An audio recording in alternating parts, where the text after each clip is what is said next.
Pero ya vamos al encuentro de Darío Gaño y el ajuste en ciencia del Gobierno Nacional.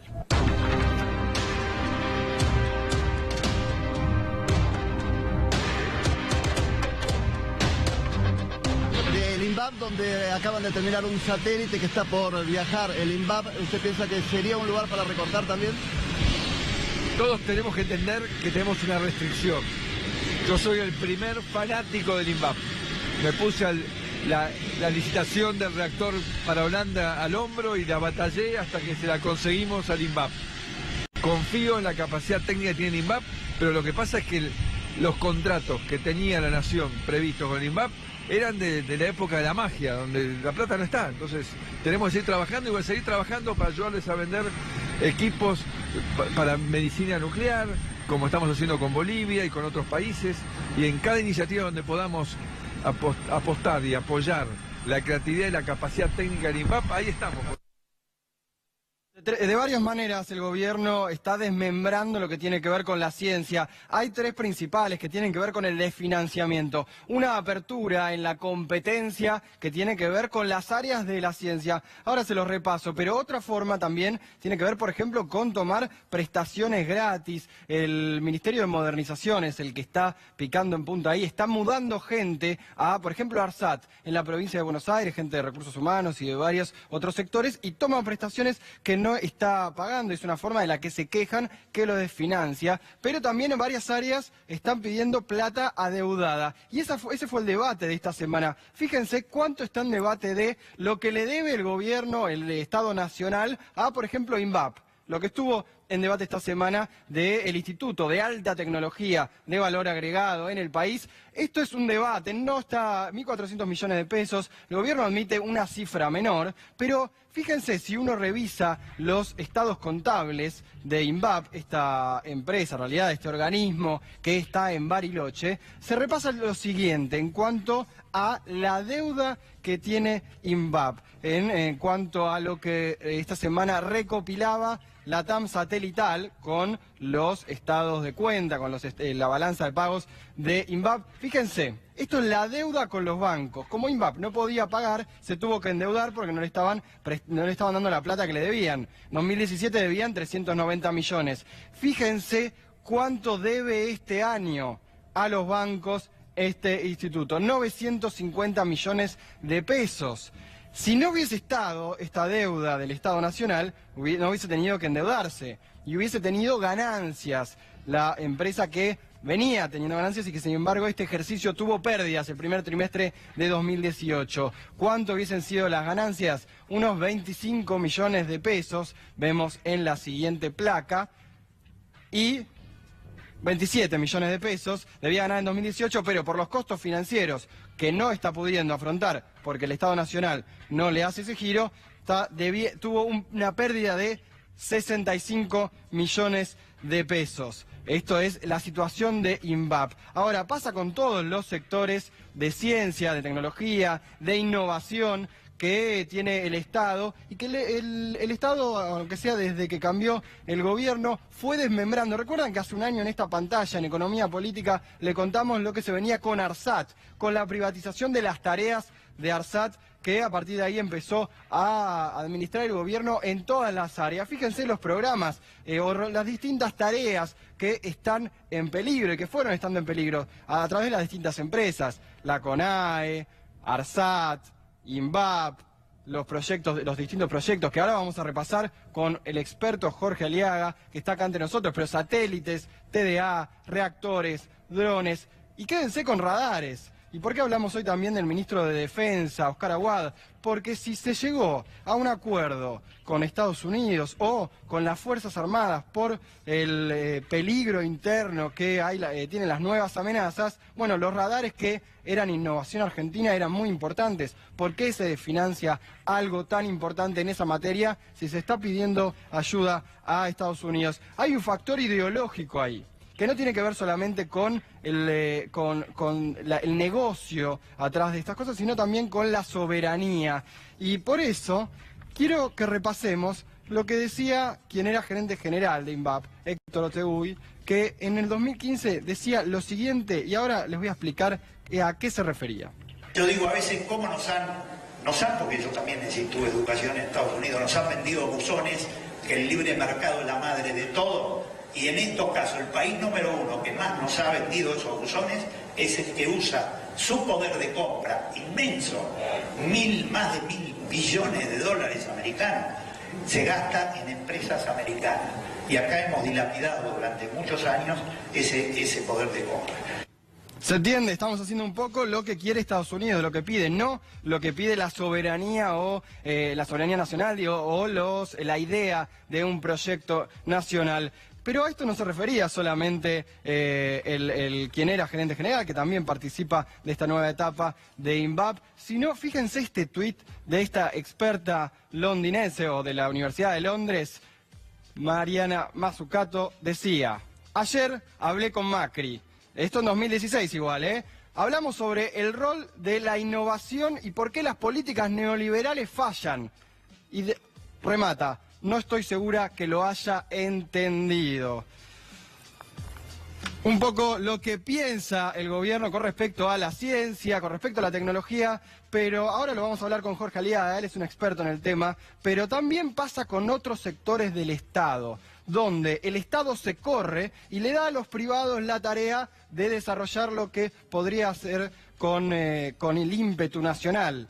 Y pasa incluso con la obra pública, está pasando con muchos sectores donde el gobierno se va corriendo. Por ejemplo, les doy un ejemplo de lo que estuvo pasando en los últimos días con la obra pública, donde el gobierno quiere que sea todo por participación público-privada, que lo hagan los privados, pese a que el Estado tenía que aportar solo una parte. Hace 10 días estuvieron acá los alemanes de Voith Siemens, la empresa que venía a participar de la represa Chihuido, que también tenía participación local y que el Estado tenía que aportar solo una parte, pero los hicieron venir, Lopetegui, el segundo hombre detrás de Marcos Peña, después de Mario Quintana, los hizo venir, pero les dijo recién acá que no iban a tomar en consideración su oferta, que no iban a hacer una licitación, sino que iba a ser a través de la participación público-privada. Desde Siemens estaban enojados con el enlace, con quien llegó adelante esa negociación para que vengan hasta Argentina a recibir una noticia de esas características. Pero en ese sentido, lo que deba hacer del Estado no lo llevará adelante el Estado. Y en realidad en los 90 lo dijo el ministro de Menemismo, Roberto Dromi, y lo repetimos para ver si es algo similar a lo que se está produciendo ahora. Que dentro de unos días se conocerá que es el decálogo menemista de la reforma del Estado. El mandamiento 1 son palabras de Menem, él no lo conoce aún. El mandamiento 1 está extraído de sus muchos discursos, dice así: nada de lo que deba ser estatal permanecerá en manos del Estado.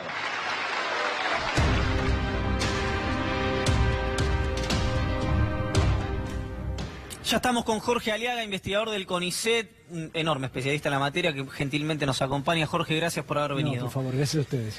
¿Qué riesgo hay real del INVAP en particular y la política de ciencia en general, como comentaba Darío anteriormente? Bueno, mira, primero, supongo que la gente sabe un poco cuál es la trayectoria de INVAP. Es una trayectoria larga que empezó en la década del 70, ha desarrollado varias líneas de productos muy innovadores, que empezó con el área nuclear, que es el origen de INVAP, porque es un desprendimiento de la Comisión de Energía Atómica, del Instituto Balseiro de Bariloche, y siguió por otras ramas, satelital, radares, etc. Ahora, INVAP es una empresa del Estado de Río Negro, pero es una empresa. Si el objetivo fundamental de INVAP es generar productos que le compren de manera, digamos, en tiempo, en forma y que funcionen. Pagarle a sus empleados y, como sale a tomar deuda al mercado para tener capital de trabajo, poder devolver la deuda que toma. El objetivo de INVAP no es desarrollar el país. En todo caso, eso debería ser el objetivo del gobierno. Estado. Sí, de quien INVAP administra es una herramienta Correcto. que está dispuesta para hacer funcional a desarrollar el país. Bien. En ese sentido, por ejemplo, en los 90, INVAP usó esa tecnología que había desarrollado antes, entre el 70 y el 80, en la parte nuclear, para sobrevivir, porque el Estado en los 90 no estaba apostando a que hubiera un desarrollo del área científica tecnológica y crecer en ese sector. Entonces, bueno, INVAP sobrevivió, vendiendo reactores de producción de radioisótopos. Por ejemplo, el caso más conocido fue Australia. Es decir, no es que INVAP murió, se achicó y sobrevivió con el capital de conocimiento que había generado previamente. De hecho, si vos, escuchás, INVAP hoy mismo salió con declaraciones diciendo que no tenía una situación de crisis, que estaba todo bien y que iban a poder seguir adelante exportando y demás. ¿Cómo hay que leer eso? Bueno, de hecho hace 2 meses, por ejemplo, Otegi, que ahora es presidente de INVAP, dijo, estamos en mucho mejores condiciones que en los 90 para pasar cualquier situación. ¿Y cómo se lee eso? Bueno, justamente, durante 15 años, el Estado hizo lo que el presidente el viernes pasado llamó magia, que fue invertir en INVAP para que INVAP desarrollara nuevas tecnologías. Porque, y ahora, digamos, ¿qué es lo que va a hacer ahora INVAP? Lo mismo que hizo en los 90, usar aquellos productos que ya tiene desarrollados, que ahora son más que antes, porque antes no tenía radares, no tenía el área satelital, es decir, tiene más capital acumulado de conocimiento, lo va a usar para sobrevivir. Ahora, es muy difícil que INVAP pueda generar nuevas tecnologías vendiéndole, como dice INVAP que va a hacer, y como dijo Macri que tenía que hacer, vendiendo al exterior solamente sin compras del Estado. ¿Por qué? Porque el exterior le va a comprar solamente en 2 condiciones. Si no hay ningún otro proveedor en el mundo, o si hay otro que vende más barato. Claro. No va a pagarle más caro para que desarrolle un producto nuevo. Ahora, cosa que sí hacía el Estado. De profundizarse estas señales que mostró el gobierno, ¿la ciencia en Argentina estaría trabajando para un interés extranjero, por ejemplo? No, yo creo que lo que va a ocurrir... van a ocurrir distintas cosas. Va a haber gente que va a trabajar para intereses extranjeros simplemente porque se va a ir a trabajar afuera. Claro. Sí, porque va a encontrar... si vos de golpe INVAP... Yo creo que INVAP va a tratar de sostener la cantidad de empleados que tiene. Vos pensás que en los 90 había llegado a tener solo 300 empleados después de haber tenido 1000. Sí, hoy Beretilnec, el gobernador, le bajó un poco el tono. Sí. No sabemos si por su cercanía indivisible con Mauricio Macri o si porque efectivamente no está riesgosa la situación. Bueno, mira, lo veremos.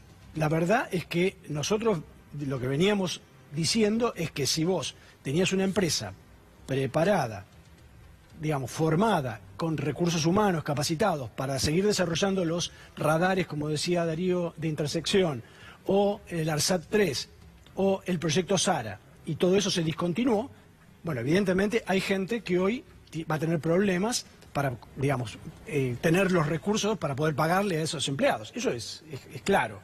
Y no es tan fácil reemplazar un recurso por otro, digamos. No es tan fácil salir al exterior. Ahora tienen el contrato con Holanda, está muy bien, pero eso no reemplaza todo lo demás que se suspendió. Jorge, no quiero que sea una pregunta ofensiva, pero no es tanta plata la que hablamos cuando hacía tecnología, teniendo en cuenta otros gastos del Estado. No, a ver. ¿Y por qué se debate, por qué se recorta ahí? Mira, puede haber distintas interpretaciones. Puede haber una cosa más ideológica de decir hay un mandato del Fondo Monetario de Estados Unidos para que estas áreas se cierren. Podría ser una interpretación. La otra interpretación, si querés, en algún sentido menos refutable por ideológica, sino que muy palmable, es que el Estado ha dicho, el gobierno actual ha dicho qué es lo que quiere, cuál es su modelo de desarrollo. Agronegocios, minería, energías alternativas, productos audiovisuales y software. Yo invito a ver el video de febrero del 2016 de Miguel Brown en el Atlantic Council de Nueva York, que está en YouTube, donde dice taxativamente qué es eso. Y el resto se tendrá que reconfigurar y dedicarse a otra cosa. Entonces, en ese sentido, está claro que, digamos, o INVAP sobrevive, en los términos que te estoy contando de cómo piensa este gobierno, sobrevive por las suyas, siendo suficientemente competitivo para venderla al exterior, o no sobrevive. Porque la línea es, ¿se entiende? Sí, la línea es, bueno, o te da o no te da. Acá entonces de lo que estamos hablando es, para pasarlo limpio y que la gente por ahí si no está tan en tema, y si yo estoy un poco tratando de agarrar lo que dicen ustedes dos, por ahí del otro lado está en la misma situación que yo. Es, INVAP puede o competir para ver si alguien del exterior le compra alguna de las cuestiones que produce INVAP en Argentina, o que el Estado sea el comprador o que invierta en las cuestiones que puede llegar a producir INVAP. Si el Estado se retira de eso, INVAP queda librado a la suerte de, entre comillas, el mercado. Corregime Claro, si yo me te diría estoy las dos equivocando. cosas. Es decir, INVAP lo que puede hacer es, en aquellas cosas que el Estado primero invirtió, porque, a ver, hay una cosa que es bastante clara, no es el mismo costo desarrollar un prototipo que una vez que vos ya sabés cómo hacer algo, construirlo. Siempre el prototipo es más caro.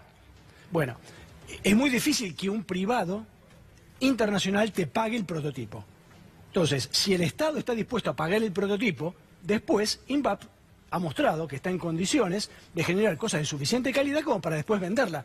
Como pasó con los reactores de Sí, radioisótopos. claro. Digo, está mostrado. Es un ejemplo. Lo que no cierra es esta idea. Digamos, yo no creo que el gobierno sea tan ingenuo de pensar que INVAP va a poder seguir generando nuevas tecnologías y nuevos productos sin el poder de compra del Estado. No creo que lo piense. Simplemente lo que están diciendo es que hoy en día tienen que ajustar, no pueden financiar y esto no es prioridad. ¿Cuál es el presente y el futuro cercano del CONICET, por ejemplo, de los investigadores en Argentina? Mira, el CONICET creo que está en una situación todavía tensa porque lo primero que hizo el gobierno fue tratar de ajustar lo máximo que podía, tanto los ingresos, ahora dicen, alguna versión que escuché, tratan de bajar todavía más la cantidad de becas que están otorgando.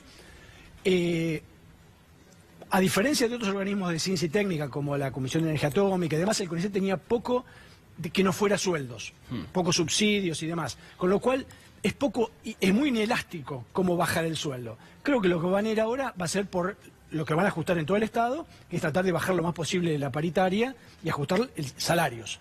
Digamos, el panorama en general de todo el sector es muy preocupante, muy negro, digamos. Jorge, la última, y ahora en instantes Darío Gani y Mariano Martín te van a mostrar por qué decimos que Triaca no paga el alquiler, pero que le echa la culpa a otra persona. Y tenemos para el final con Darío tema de aportantes, algo muy importante que ocurrió en la justicia. Si el INVAP es un orgullo argentino, que eso ahí no hay grieta, hay peronistas radicales, macristas, no macristas, de izquierda, Macrimismo. etcétera, Macri mismo, que fue fanático del INVAP. Y el gobierno siempre se reconoció a sí mismo como desarrollista, que fue lo que dijo el presidente siempre. ¿Dónde ingresa entonces la lógica de esta nueva política en torno al INVAP? Yo creo que el gobierno no es desarrollista desde el punto de vista de desarrollo industrial. Y de hecho, por ejemplo, un caso concreto. Vos sabés que el presidente del Senado, Federico Pinedo, Sí. tuvo una empresa de telecomunicaciones. Correcto. De hecho, fue en los 90 de la Secretaría de Comunicaciones cuando armaron toda la privatización de las telecomunicaciones, y él era socio de Sánchez Elía, que falleció el año pasado. Y Sánchez Elía dijo claramente por las redes, ¿por qué los argentinos vamos a tener que pagar más por el servicio de comunicaciones satelitales solo por desarrollar la industria satelital? Ese fue el certificado de función del ARSAT 3. ¿Por qué? Porque la idea es, si vos lo único que te interesa es vender servicios satelitales, vos le comprás el servicio que te lo venda más barato. No te importa desarrollar una industria satelital. Claro. ¿Entendés? Entonces, esa es la idea que tiene esta gente. El satelitales es un servicio más, no es un promotor de desarrollo industrial. Eso no importa. Gracias, Jorge, No, por haber favor. venido.